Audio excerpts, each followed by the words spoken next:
Katanya, masa sekolah adalah masa yang paling indah.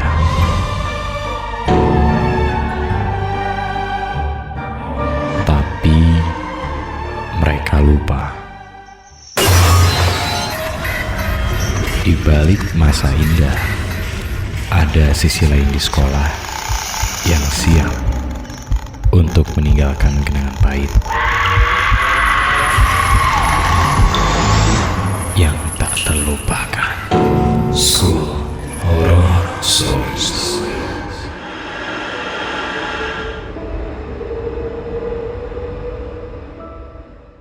Hai, gue Talita, dan gue mau ceritain tentang sekolah gue. Gue bersekolah di salah satu SMA yang ada di Bandung. Lokasinya ada di Buah Batu. Wilayah sekolah gue ini emang terkenal angker di daerah Buah Batu. Banyak yang bilang sih, jalanan belakang sekolah gue banyak pocongnya. Bahkan ada satu rumah yang dijual, tapi sampai sekarang gak pernah laku. Even itu rumah laku, gak pernah ada orang yang betah tinggal di sana. Yang dimana ujung-ujungnya rumahnya ya kosong lagi. Gue inget banget, waktu awal pendaftaran, gue tuh first impression ngeliat sekolah gue ya kayak sekolah modern. Karena menurut gue, sekolah gue tuh infrastrukturnya baru gitu. Sekolah gue tuh yang bener-bener baru dibangun. Mulai dari masjid, lapangan, bahkan sampai kelas-kelasnya juga baru. Awalnya gue gak pernah ngira kalau sebenarnya sekolah gue itu nyimpen hal-hal mistis di dalamnya. Ya siapa gitu kan yang mau ngira kalau bangunan semodern itu nyimpen hal-hal yang berbau mistis. Sampai akhirnya gue inget banget waktu itu setelah lama banget gue belajar dari rumah. Pertama kali gue masuk sekolah, waktu sekolah itu masih 50% guru gue gak langsung ngasih materi dong. Jadi guru gue banyak banget cerita di kelas. Emang sih gak semua guru cerita tentang horor, tapi ada satu cerita yang ngebuat gue cukup merinding tiap jalan-jalan sendirian di sini. Lo pasti tahu kan soal rumor tumbal bangunan. Kalau lo nggak tahu, singkatnya tumbal bangunan tuh kalau lo ngebangun sebuah bangunan yang cukup besar, pasti ada satu orang yang harus dikorbanin jadi tumbal bangunan.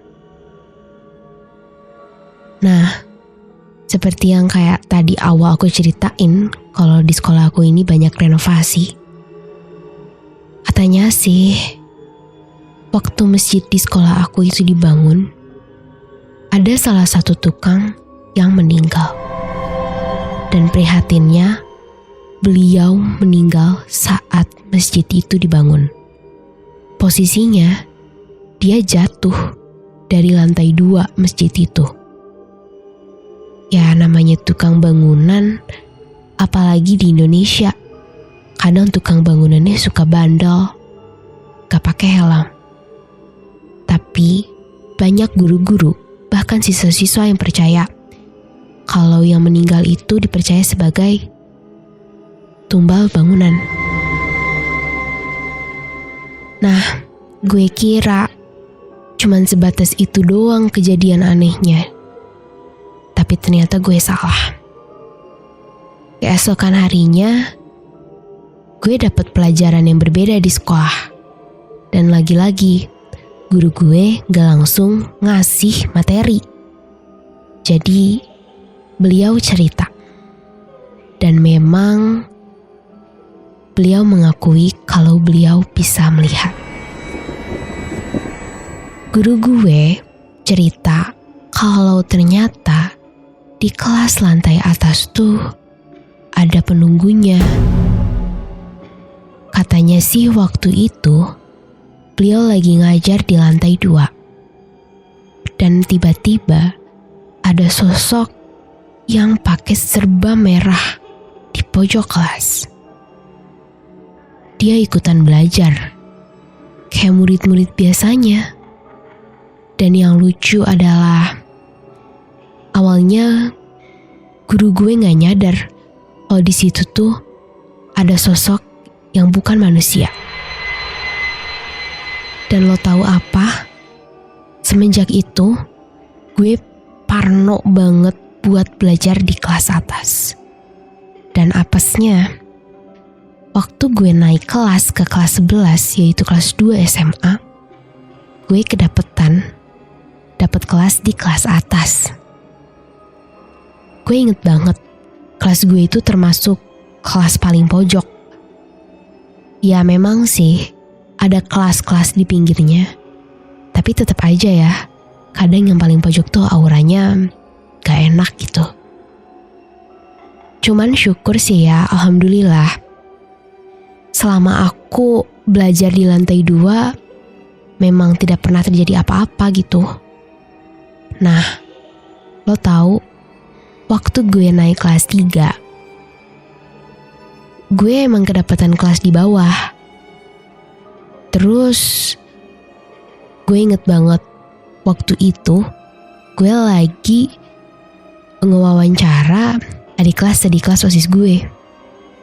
Tiba-tiba ada salah satu adik kelas OSIS gue nyamperin gue dan ngeliatin satu foto.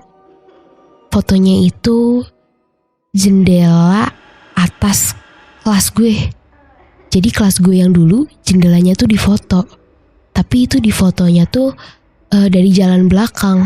Dari jalanan yang pokoknya di belakang sekolah gue ada jalanan dan difoto lewat situ. Dan lo tahu apa? Di kelas yang dulu gue tempatin, di jendelanya terlihat jelas sosok memakai baju putih.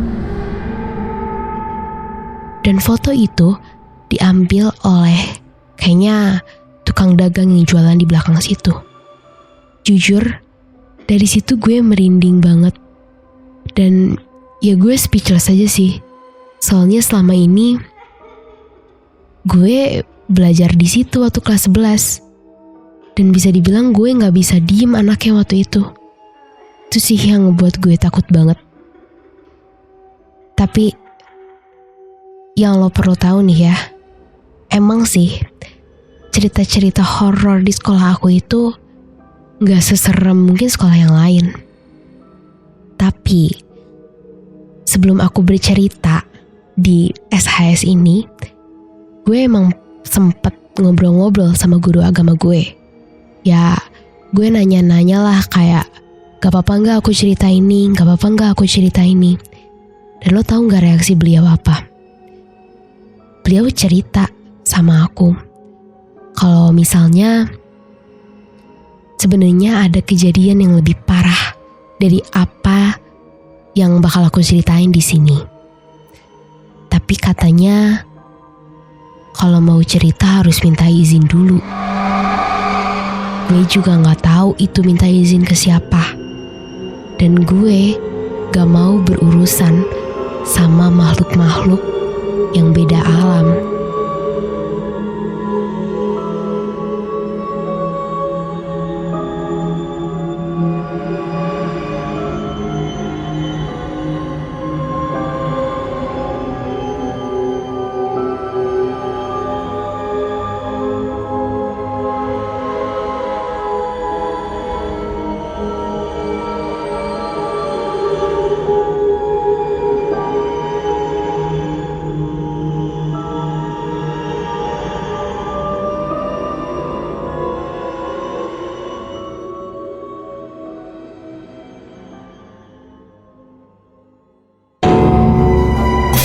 Punya cerita horor seputar sekolah?